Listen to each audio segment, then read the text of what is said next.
Thank you for joining the Doctor Whisperer. I am your host, Sharon, and I am happy to bring you a show where we talk about the business of medicine. I hope that you enjoy it. Please feel free to share, subscribe, and pass it on. Enjoy the show. Let me tell you this, Linda. If I wasn't here, if you know, you know. Welcome to the show. Oh man, that sound on TikTok about Linda, I just recorded one on my TikTok. Go to Sharon and you will see it. I am so happy to be here with you in 2023, my first solo episode of the year.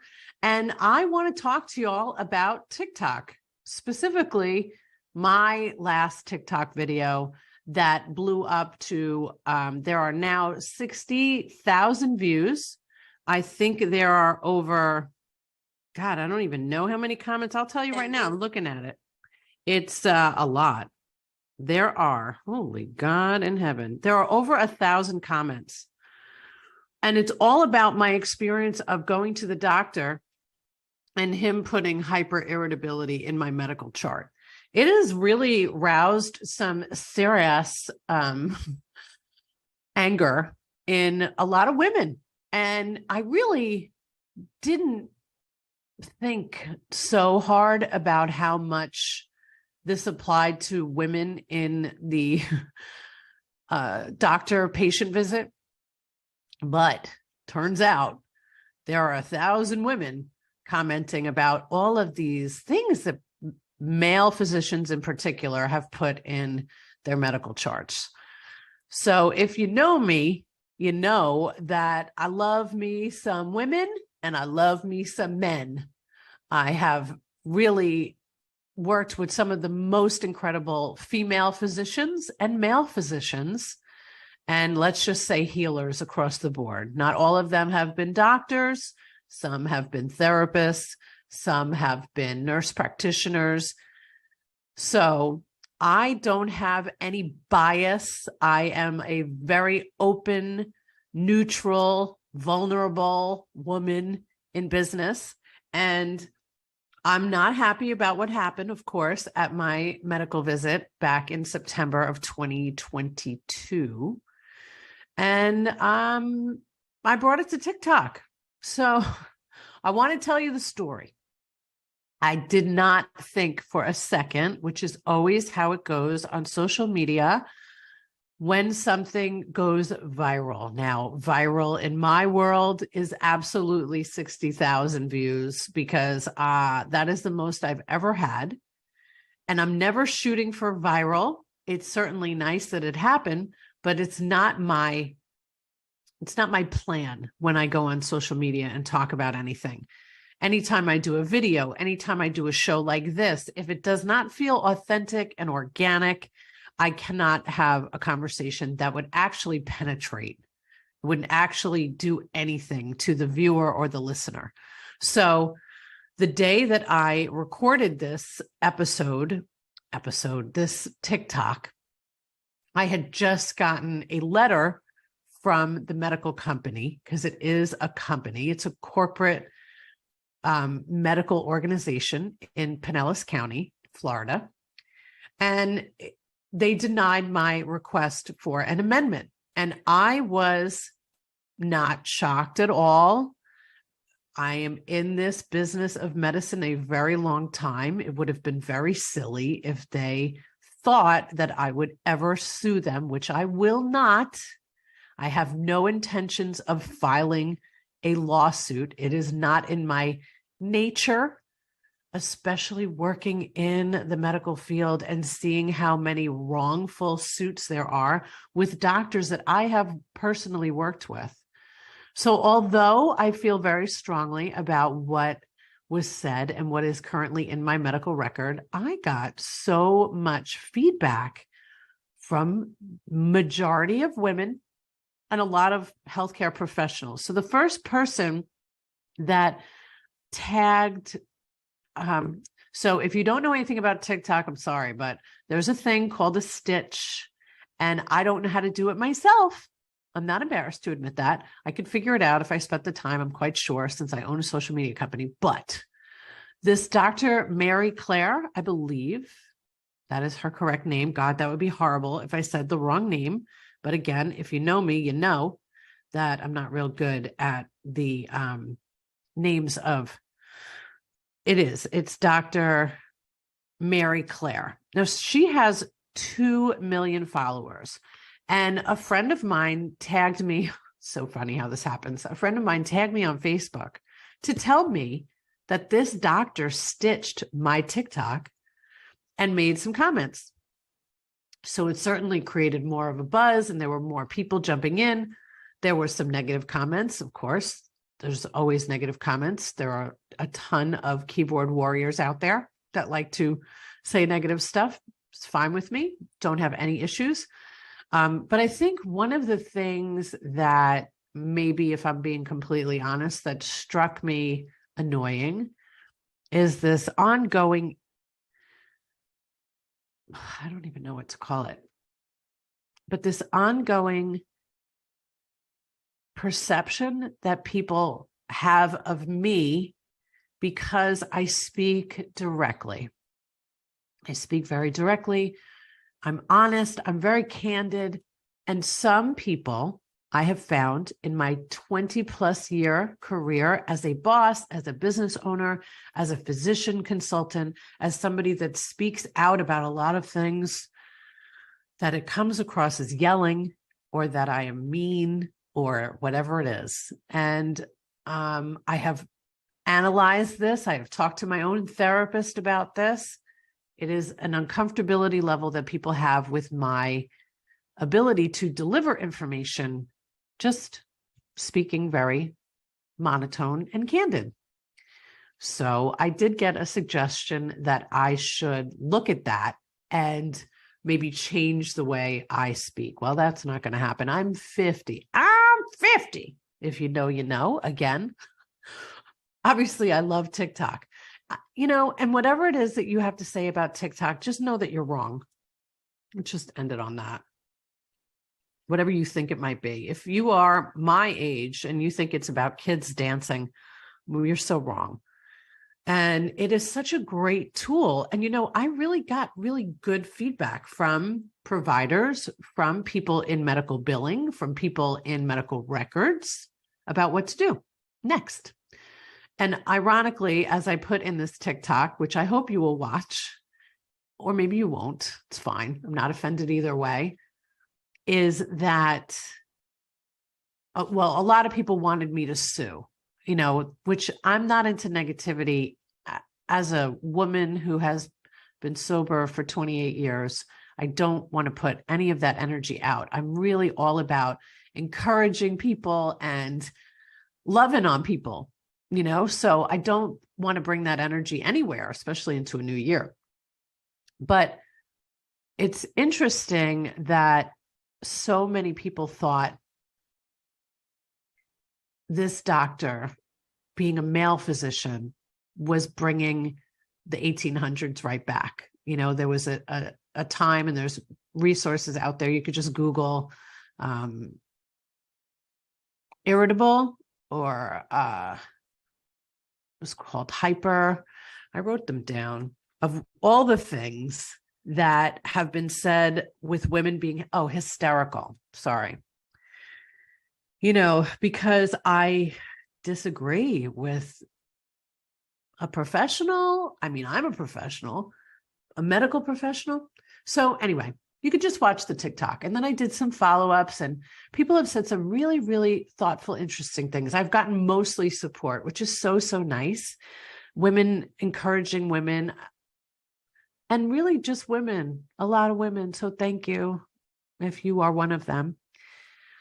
But I think that TikTok can really be used as a great tool to get your messaging out there, whether you're a doctor, a psychiatrist, a therapist. I follow some really great therapists. I have been entertained. I have cried. I spent the whole day yesterday in bed because I have a cold. You probably can hear that. And I was entertained on TikTok. And I don't think it's great. to stay on it as long as I did yesterday, but I was sick. So I was in bed. I do believe that we should definitely monitor how much time we are spending on these apps. But for business, it's really remarkable.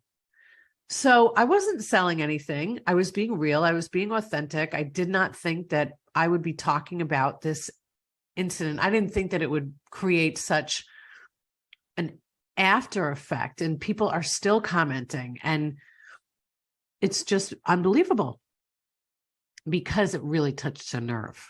That's what it did. It touched a nerve. So I had one physician respond that if you don't want something to be in your medical records, be careful of what you say. Well, if that's not unbelievable to hear, when you go to the doctor, you want to tell him or her all of the things that are ailing you or bothering you. And the physician's interpretation of how you are delivering this message, that it can be put on your record and stay on your record, is kind of unbelievable. A lot of people asked about how I got information about my medical records. So this is one of the things I want to talk about today. You have access to your medical records at any time. Okay. I want to tell you how I got mine. ZocDoc, which, maybe I'll try again to get them on the show. I have been an advocate for ZocDoc since it started. I know all about the company. I know all about how it started. I know all about the guy being on the airplane and his ears getting clogged up and him having to go see a doctor and looking them up. Anyway, look up ZocDoc, look up the story of ZocDoc and how it came to fruition. And when I was managing a pediatric practice many, many years ago, we used ZocDoc because it was real-time reviews, and it absolutely helped our SEO, which is our search engine optimization. It is a very expensive tool to get seen on the internet, SEO. So I am a creative, so I used ZocDoc and it really worked. We were on the first page of Google the entire time since I started using ZocDoc. I haven't been there in many years. They're not on the first page anymore. So if you don't exist on the first page of Google, you almost don't exist. So if you're not paying for SEO and you're not doing social media, oh my goodness, like, come on, it's 2023. We got to get it together. It's funny how I'm thinking about my delivery now and all the things that people have said about my delivery. Oh my goodness. I wouldn't talk anymore if I thought about all the things that were said.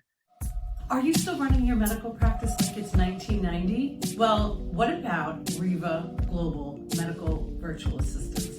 A medical virtual assistant, I promise you, is the way to run your medical practice today. Why? Because you can save, thousands of dollars. No more paying for health insurance, no more worrying about office space. You also have trained professionals. These wonderful human beings get trained, and they have a client service manager that makes sure that your VA that you're working with for your practice is hitting all the goals that you need to make sure that your practice is run efficiently and friendly. Check out Riva Global Medical Virtual Assistants today. Are you tired of the one-on-one grind? You want to break free from the brick and mortar practice and work from anywhere?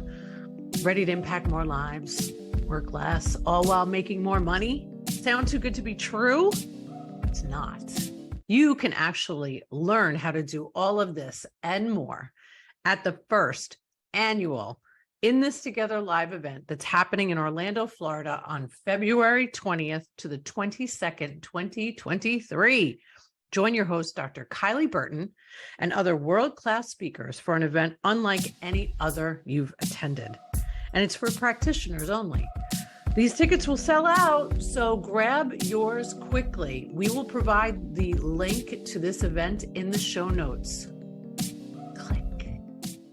But ZocDoc, because I booked my appointment and I read all of these reviews about this physician, hence why I chose this physician. There were so many great reviews. I could not believe how unbelievable they were excited about this doctor. So of course I chose him. And then I didn't have a great experience, but ZocDoc before I went to my follow-up, which I didn't end up doing because I had not read what he had written about me. They sent me my records to review the notes so I could have like a refresher, which is such a great resource for ZocDoc to provide. But you can access your records whenever you want. They're your medical records. So you have to request them, of course, and it might not be overnight, but hopefully the practice has electronic health records and they can send you an encrypted message, just like my bank does when they send me an email. So it's safe and secure. So you can access your medical records whenever you want. And I recommend that you do, because you don't know what your physician is saying. And I am a bodyguard for physicians. I am a physician advocate. I am so blessed to have had this career in the medical field for as long as I have and worked with so many incredible doctors. Doesn't mean that they're all great. And the one that wrote this in my chart, in my opinion, isn't great. But there are a ton of reviews out there that say he's phenomenal. So I just want everybody to really educate themselves. And, if I were to sit and reflect on why I started this business, the Doctor Whisperer, which has evolved, and in 2023, my focus is this podcast show, encouraging people to utilize the sponsors that are from this podcast show because it will benefit your business of medicine. My goal is to help the patient. If I can help the physician or the healer run a better business, who does that ultimately affect? The patient. So my goal with telling this physician how I felt in this very calm manner, which I am right now, I'm very mindful of how I speak to somebody when I'm giving them feedback that might not be easy to hear. I was doing it because I did not want another patient to have that experience. It backfired on my butt, yes, because now it's in my records that I'm hyper irritable.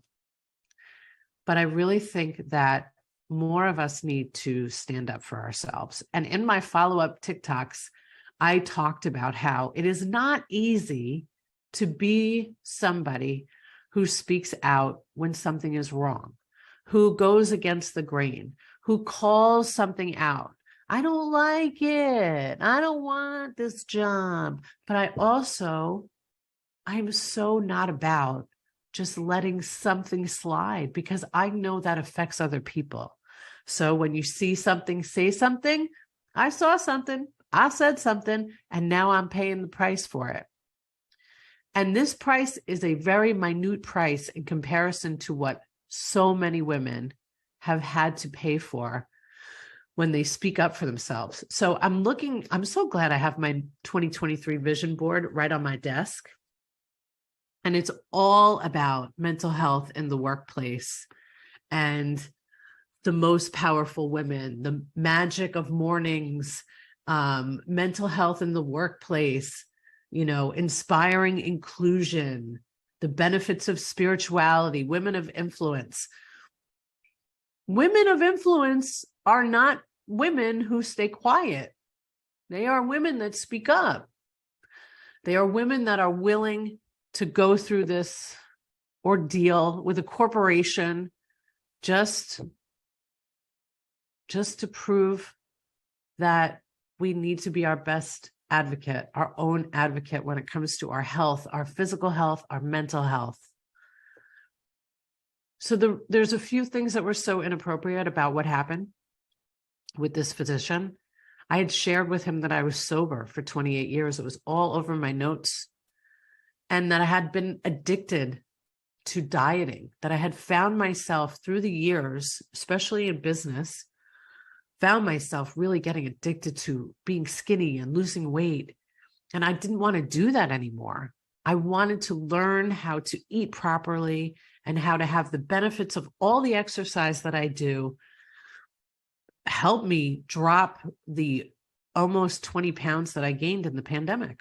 So I'm happy to report that I have lost 16 of those pounds, almost 16. We did just go through the holidays, so I'll find out this week when I weigh myself again next week, actually this week when the show airs. But, I call the doctor that I love and I know that cares about me and really helped me so much. And I'm so grateful for my girlfriend, Michelle, who told me, duh, you should call him. I'm like, yeah, no, I should. So any thoughts that anybody might have if they watch my TikTok or they watch this episode that thinks that I'm some kind of man hater, like, they're so wrong. I have learned so much about my health, about my own spirituality, about my own journey through business from so many men. But the women are the ones that I'm really encouraging today to get a hold of what is the most important for you, especially if you are in healthcare, if you are a female doctor, if you are a surgeon, if you are a therapist, if you are a psychiatrist, if you are going into business on your own. You really need a vision. And you really need other women around you supporting you. And I am very grateful that I have a few. I don't have many, but I got a few. I was just on a conference call with a few of them that have asked me to speak to a group of mental health counselors. And I'm honored to do that. And I know that this story about what happened with this physician will ultimately be something that I look back on and think that was necessary in order to open myself up to being more mindful about how I support other women. It's really what it comes down to. Because, wow, I've heard other women tell me stories about how they have been mansplained or men talk over them or don't disagree with the man in power because you will pay the consequences. And I am paying the consequence for that right now. So against my attorney friend's advice of talking about it on social media, because I don't have any plans to do anything legal with this. I really just want to be a voice in all of the voices out there that speak up. I'm always so impressed. Like I just read in a magazine recently, I think it was Entrepreneur magazine, about the 5 years later with the Me Too movement. I saw the movie She Said recently, so good. I think it's called She Said. And it's just not easy. It's not easy. And you have to think about your business, right? I'm not concerned about losing business because I speak my truth. I'm not out to hurt anybody. I'm only out to help. So if you know that about yourself, that it is just important that you speak up. So, a few things about this episode. Number one, TikTok is amazing. Love it. Don't really care what anybody says about it. Love it. Hope that doesn't come back to bite me one day, but I do. I love it. It's a great platform to get your messaging out. People are like, community is strong in TikTok, and they will come and they will support you. And I think there's a lot of great resources out there. I think that the other messages that, know that what you talk about with your physician is going to be in your medical records. So if you decide to do what I did, which is disagree and challenge, you could also be told in the notes that you are hyperirritable. And with that, I'm going to take my hyperirritable butt back to focusing on my own mission for this year, which is to speak more about mental health in the workplace. And it's also to speak at more medical conferences about the things that I love, like hospitality and healthcare, hiring a dream team, making sure that the team around you is the best that you can have, and helping more of the masses versus the individual. I've really dwindled down my doctor whispering. I have 3 physician clients that I work with right now. I'm sure there'll be more in my future, but I like to focus my energy on the media, the social media company that I have, 13th Avenue Media, that this podcast is powered by, and really working with more people in the mental health space, because I really do believe that our mental health dictates our physical health. So, looking forward to this year, looking forward to rejections, looking forward to new adventures, looking forward to so much, and change. I'm looking forward to change. I'm excited. I'm excited to make some changes. I'll be making one in March that I'll discuss another time. And, I just hope that these last few years have made you sit back and reflect on how you want your life to go, which ultimately runs parallel to your business. So if you think that, business isn't personal, it certainly is for me. And it is for many others that I know and care about. So happy 2023. I hope that it is full of peace and prosperity and growing and learning and more discussions revolving around mental health, especially in the workplace. And if you are suffering today, know that you are not alone and that there is help out there. The most important thing you will do for yourself is to tell somebody else that you're not perfect, because nobody is, my friend. So thank you for joining as always. And I look forward to bringing more physicians, clinicians, and healers and people with lived experience on the show in 2023. And check out our sponsors. I promise you, they will help your business. I would never bring on a sponsor that I did not believe in. Thanks. So if you want to party like it's 1999, but run your medical practice like it's 2022, don't forget to check out Riva Global Medical Virtual Assistants. Don't forget to grab your tickets to the first annual In This Together live event in Orlando, Florida, happening on February 20th to the 22nd, 2023, with your host, Dr. Kylie Burton. Grab your tickets now, link in show notes.